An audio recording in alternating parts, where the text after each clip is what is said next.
और उस आटे को गूंथा। कहा आप बने? काफी नहीं, चढ़ाई कढ़ाई और तेल उसमें डाल दिया और बना करके बड़ा बड़ा सब कढ़ाई में जब डाले, अब उसमें से आवाज छन छन छन छन छन छन छन हो रही। तो कहने लगे उरद माँ अब तो मैं बड़ा बन गया। माँ कहने लगी अभी नहीं।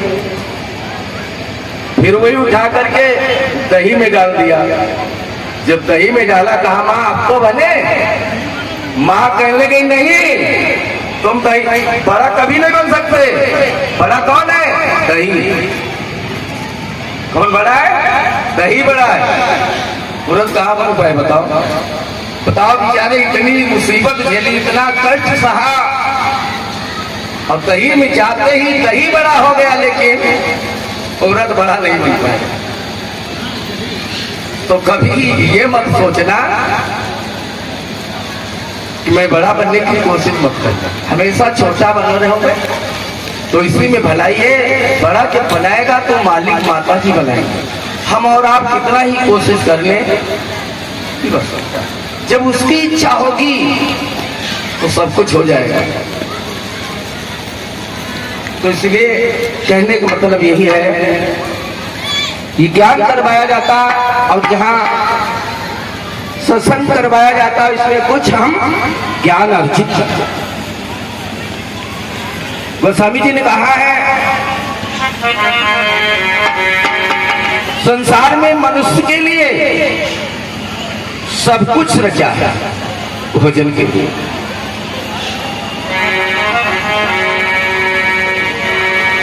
सकल पदार्थ है जग माही,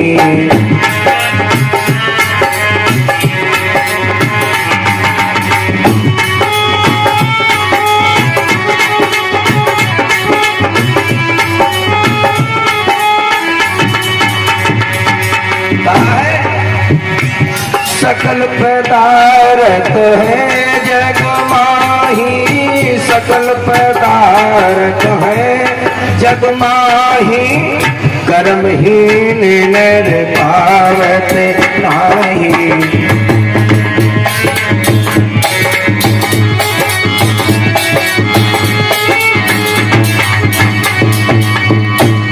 संसार में प्रभु ने क्या नहीं मनुष्य के लिए रचा है? सकल पदार्थ है जग माही और कर्महीन नर नहीं। जो कर्मों से घिरे हैं संसार में कुछ नहीं पाते हैं। संसार में केवल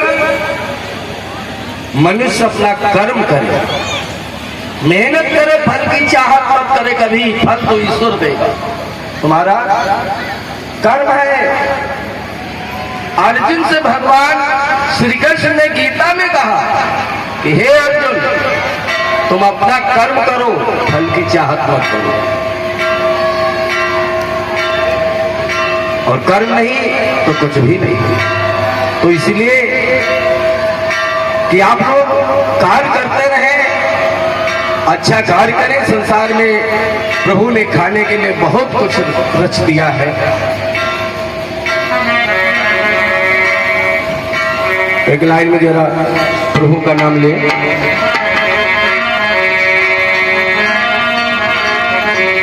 सीताराम चरण रति मोरे,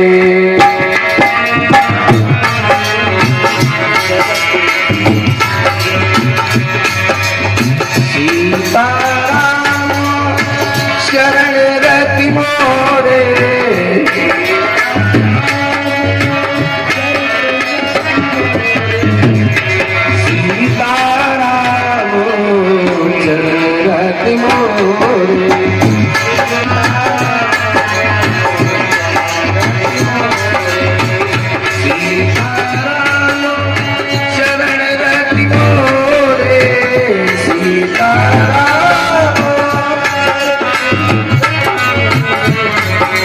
अनुदिन भरई अनुग्रह तोरे,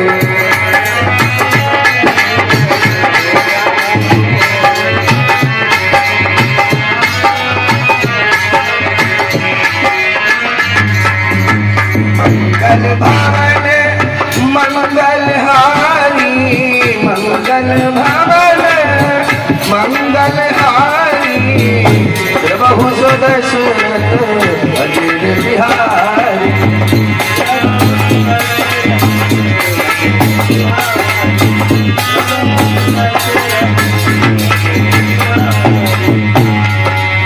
अब प्रभु कृपा करहु यही भांति, अब प्रभु कृपा करहु यही भांति, सब तजी भजन करहु दिन राति।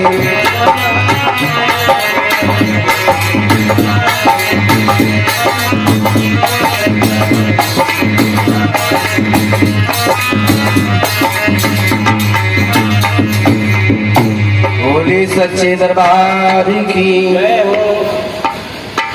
तो संसार में मनुष्य अपने कर्मों से मुक्त मोड़ना नहीं चाहिए। इसलिए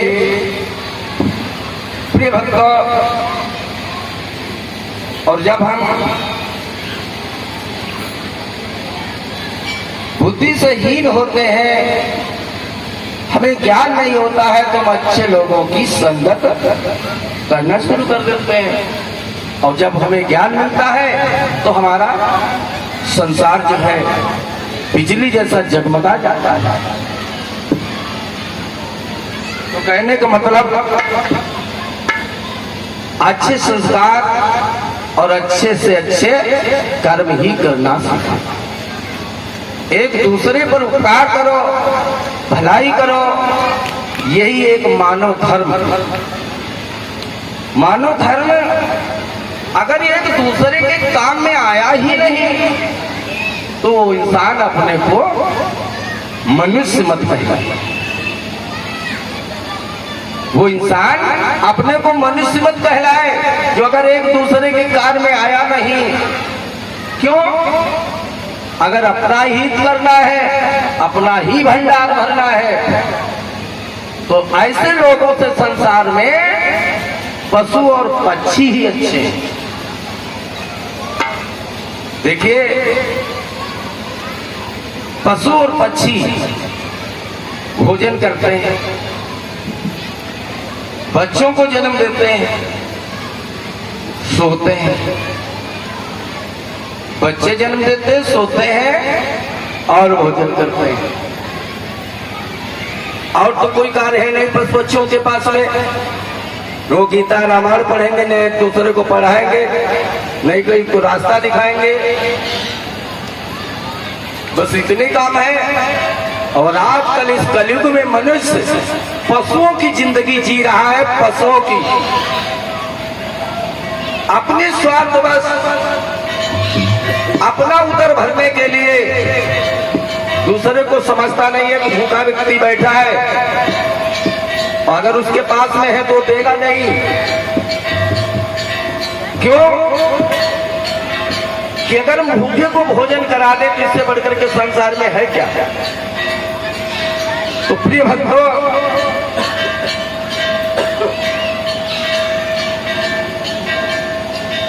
तो मनुष्य जो जिंदगी जी रहा है ये अपने हित के लिए, अपने शरीर के लिए जी रहा है।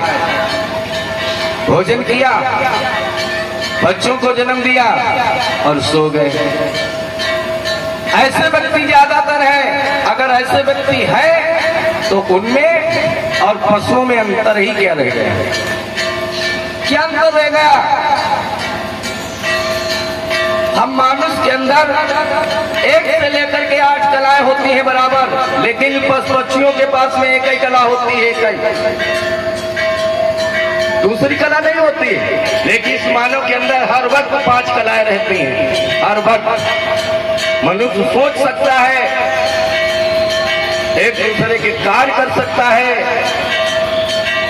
अपना पेट भर सकता है, दूसरे को भरा सकता है, देश को चला सकता है, हमन कर सकता है, भगवान को खुश रखता है, प्रार्थना कर सकता है। मनुष्य के अंदर ही कलाएं हैं। इसीलिए गोस्वामी जी ने कहा है,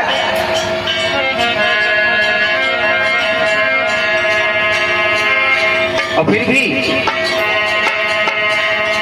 क्षिति जल पावक गगन समीरा,